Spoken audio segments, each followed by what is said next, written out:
من الشیطان الرجیم بسم اللہ الرحمن الرحیم۔ ماہ مبارک رمضان کے 14ویں دن کی دعا۔ اللہم لا تؤاخذنی فیہ بالعثرات واقلنی فیہ من الخطایا والہفوات ولا تجعلنی فیہ غرضا للبلایا والآفات بعزتک یا عز المسلمین، کہ یعنی اے معبود، آج کے دن میری لغزشوں پر میرا مواخذہ نہ کرنا اور خطاؤں اور گناہوں سے دوچار ہونے سے مجھے دور رکھنا، مجھے آزمائشوں اور آفات کا نشانہ قرار نہ دینا، اپنی عزت کے صدقے میں اے مسلمانوں کی عزت اور عظمت۔ اس دعا میں پروردگار عالم سے درخواست کی جا رہی ہے سب سے پہلے کہ اے پروردگار، میری لغزشوں پر میرا مواخذہ نہ کرنا۔ لغزش گرنے سے پہلے مرحلے کو کہا جاتا ہے، کہ یعنی انسان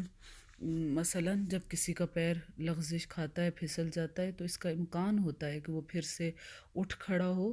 اور اپنی حفاظت کر لے، اور ایسا بھی امکان ہے کہ وہ گر ہی جائے۔ یہاں پر بھی پروردگار عالم سے اسی طرح دعا کی جا رہی ہے کہ اے پروردگار، مجھے میری لغزشوں پر مواخذہ نہ کرنا،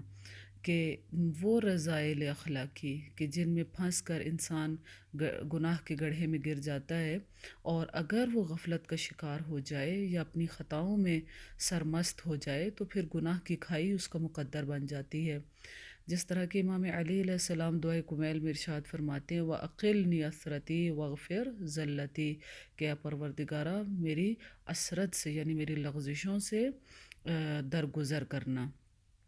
اس کے بعد پروردگار عالم سے دعا کی جا رہی ہے وَأَقِلْنِي فِيهِ مِنَ الْخَطَايَا وَالْحَفَوَاتِ، یعنی اے پروردگارہ ہمارے گناہوں سے درگزر کرنا اور انہیں بخش دینا۔ جس طرح دعائے کمیل میں بھی امام علی علیہ السلام کی جملے ملتے ہیں کہ اے پروردگار ہماری خطاؤں اور لغزشوں سے درگزر کرنا، یعنی ہمیں معاف کر دینا۔ ظاہر ہے کہ انسان غلطیوں اور خطا کا پتلا ہے، خطائیں ہو سکتی ہیں، لیکن شجاع انسان وہ ہوتا ہے جو ان غلطیوں کا اعتراف کرتا ہے اور اپنے آپ کو پروردگار کی عدالت میں پیش کرتا ہے اور اعتراف کرتا ہے کہ خدایا میں گناہ گار ہوں، میں نے نادانی میں شہوت نفس کی وجہ سے گناہ کیا، لیکن میں نادان ہوں۔ جس طرح دعائے کمیل میں ہی ہم دیکھتے ہیں کہ پروردگار سے بار بار یہ مناجات کی جاتی ہے کہ اللہم اغفر لی کل ذنب اذنبت، کہ اے پروردگار میرے ان تمام گناہوں کو بخش دے جن کو میں نے انجام دیا۔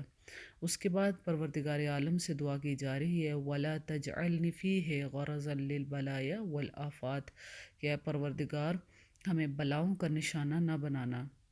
دنیا کے حادثے اس حد تک انسان کے اعمال کے تابع ہوتے ہیں کہ اگر انسان خدا کی اطاعت کرتا ہے اور اس کی بندگی کرتا ہے تو خدا اس پر اپنی رحمتوں کو نازل کرتا ہے، اور اگر خدا نخواستہ خدا کی نافرمانی کرتا ہوا نظر آتا ہے تو پھر قسم قسم کی بلائیں بھی نازل ہونے لگتی ہیں، جیسا کہ پروردگار فرماتا ہے کہ ظہر الفساد فی البر والبحر بما کسبت ایدی الناس، کہ جو بھی بلا اور مصیبت انسان پر آتی ہے وہ انسان کے اپنے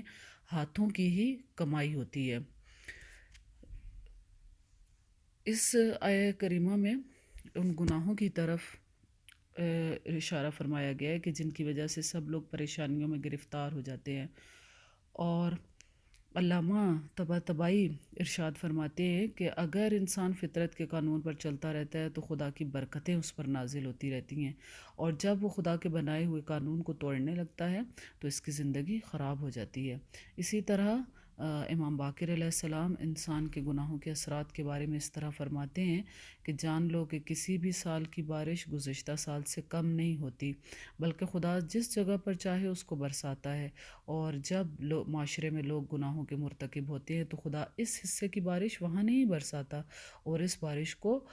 بڑے اور وسیع بیابانوں اور پہاڑوں پر برسا دیتا ہے۔ انشاءاللہ کہ آج کے دن پروردگار سے یہی دعا کرتے ہیں کہ پروردگارہ ہماری خطاؤں اور لغزشوں سے مواخذہ نہ کرنا اور ہمارے عذر کو قبول کرنا، اور پروردگار ہمیں دنیاوی آفات اور بلیات کے راستے میں نہ آنے دینا۔ والسلام علیکم ورحمۃ اللہ وبرکاتہ۔